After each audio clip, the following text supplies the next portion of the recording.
Hello everyone, welcome back to Craftness channel. कैसे हो आप सब?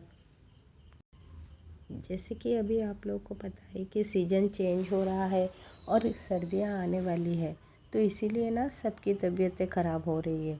तो मेरी भी तबीयत ख़राब थी, इसीलिए मेरा जो टोन है ना वो आज बिल्कुल भी क्लियर नहीं है। तो अगर कोई गलती हो जाए तो प्लीज़ मैं पहले से ही सॉरी बोल रही हूँ। ये तो आप लोगों का प्यार ही है जिससे कि हमें इतनी हिम्मत मिलती है कि तबीयत ख़राब होने के बावजूद भी मैं सोची कि चलो एक वीडियो तो बनता ही है, वो तो बैठे बैठे ही हो जाएगा। तो इसीलिए मैं आज ये वीडियो अपलोड कर रही हूँ। वैसे तो ये छोटे छोटे लिपन आर्ट पीसेस दिवाली के ही ऑर्डर थे, पर दिवाली के तैयारियों में इतने सारे काम रहते हैं ना, तो उस दौरान ज़्यादा वीडियोज़ अपलोड करना मुमकिन नहीं रहता। पर कोई नहीं, चलिए आज सीख लेते हैं कि ये छोटे छोटे लिपन आर्ट में क्ले वर्क किस तरह किया जाता है। जैसे कि मैंने आपको पहले ही बताया था एक और वीडियो में कि क्ले को हमें मिक्स करके थोड़ी देर के लिए छोड़ देना होता है, जिससे कि वो उसकी मतलब सॉफ्टनेस थोड़ी सी बरकरार रहे, पर उसमें ज़्यादा लचक ना हो, जिस वजह से हमें उसकी डोरी बनाने में आसानी होती है। पर एक बात बता दूं कि ये जो क्ले को हम थोड़ी देर छोड़ के उसकी डोरी बनाते हैं, तब उसको आप जो स्पंज से डोरी उसका रोल नहीं कर सकते। उसके लिए आपको अपने हाथ का ही यूज़ करना पड़ता है। उससे आपको इक्वल विड्थ की डोरियाँ बन जाएगी, जो कि बहुत स्ट्रॉन्ग भी होती है और टूटती भी नहीं है। ये जो क्ले वर्क होता है, यही लिपन आर्ट की सबसे अट्रैक्टिव पार्ट को ये शेप देता है। तो इसीलिए क्ले वर्क परफेक्ट होना बहुत ही ज़रूरी है। अगर आपका क्ले वर्क परफेक्ट नहीं है तो आप चाहे कोई भी डिज़ाइन बना लो, उस पर कितना भी अच्छा रंग भर लो या फिर मिरर वर्क कर लो, वो उतना परफेक्ट नहीं दिखेगा। तो इसीलिए मैंने पहले भी बताया था कि क्ले वर्क जब भी करें उसे बहुत ही सावधानी के साथ करिए और बिल्कुल पेशेंस के साथ करिए।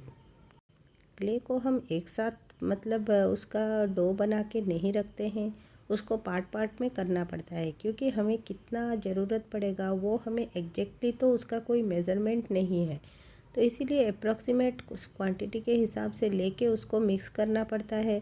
तो इसीलिए जब भी आप क्ले वर्क कर रहे हो, सपोज़ आपका कोई मतलब स्पेस छूट गया है, आपको ज़्यादा क्ले की ज़रूरत है, तो उस क्ले को मिक्स करने के चक्कर में जो आपने क्ले वर्क ऑलरेडी कर रखा है, और अगर आप चाहते हो कि उसमें थोड़ी सी डिटेलिंग ऐड करो, जैसे कि कोई रस्सी का डिज़ाइन या फिर डॉट उस पर करना है, तो वो आप पहले से ही कर लीजिए। क्योंकि अगर आप उसको छोड़ देंगे और सोचेंगे कि बाद में एक साथ करेंगे, तब तक जो पहले आपने क्ले वर्क करा है वो बिल्कुल ड्राई हो जाएगा और उस पर फिर से वर्क करना पॉसिबल नहीं रहेगा। और जब भी आप क्ले यूज़ करो उसको अच्छी तरह से मिक्स करिए, नहीं तो जब तक ये सॉफ्टनर और हार्डनर अच्छी तरह मिक्स नहीं होते, क्ले की डोरियाँ आपकी स्ट्रॉन्ग नहीं बनेगी, वो बिल्कुल टूटती ही रहेंगी। ये तो हो गया क्ले को बनाने के बाद। अब चलिए हम देखते हैं कि बोर्ड पे इसको कैसे डिटेलिंग में चिपकाए। तो सबसे पहले ना, इसके लिए हमें बोर्ड पे जो हमारा पैटर्न है उसको ड्रॉ करना बहुत ज़रूरी होता है। अगर हम प्रॉपर पैटर्न ड्रॉ नहीं करते हैं तो हमारा क्ले का जो डिटेलिंग है वो बिल्कुल इक्वल नहीं होगा, क्योंकि जो हमें आँखों से दिखाई देता है ज़रूरी नहीं कि वो हमेशा डिटेलिंग में एकदम परफेक्ट मेज़रमेंट आए। इसीलिए आप चाहे स्केल या कंपास का यूज़ करके परफेक्ट मेज़रिंग से अपना पैटर्न पहले से ही ड्रॉ कर लीजिए। और छोटे छोटे लिपन आर्ट में क्ले की डिटेलिंग को बनाते समय बहुत पेशेंस की ज़रूरत होती है, क्योंकि उसको बार बार काटना और बार बार डिटेलिंग में उसको साइज से चिपकाना बहुत ही ज़रूरी रहता है। इसलिए आप बिल्कुल भी हड़बड़ी ना करें और उसको फुल पेशेंस के साथ अच्छे से ध्यान से करिए।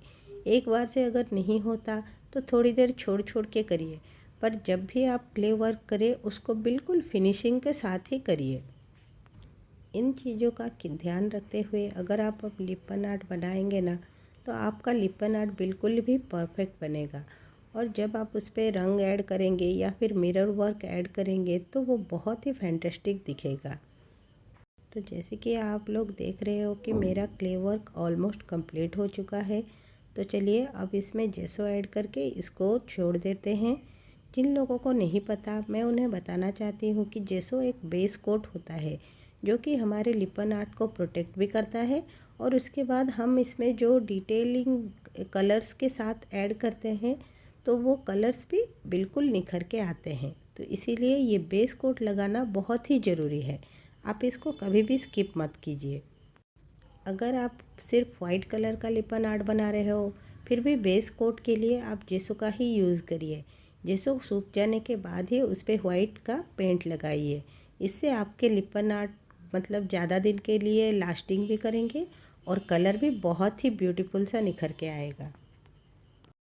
तो देखिए, आपसे बातें करते हुए मैंने ऑलमोस्ट ये सारे कलरिंग कर लिए हैं, जो कि हमारा बेस कोट अब हो चुका है। तो अब हम इसे सूखने के लिए थोड़ी देर तक छोड़ देंगे, और अगली वीडियो में मैं आपके लिए लेके आऊँगी कि इन सब का कलरिंग और जो डिटेलिंग है वो है मिरर वर्क। फिर उसके बाद जो हमारा कंप्लीट लिपन आर्ट है वो कैसा दिखेगा वो आप देख सकते हो।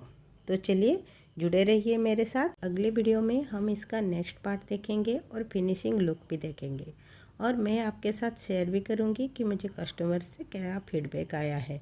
तो चलिए जुड़े रहिए और जानिए लिपन आर्ट की all this new tricks and tricks only with Craftnest 3। और हाँ, चैनल को सब्सक्राइब करना मत भूलिए। ऐसे ही न्यू वीडियोज़ के लिए लाइक और शेयर भी कर दीजिए। Thank you.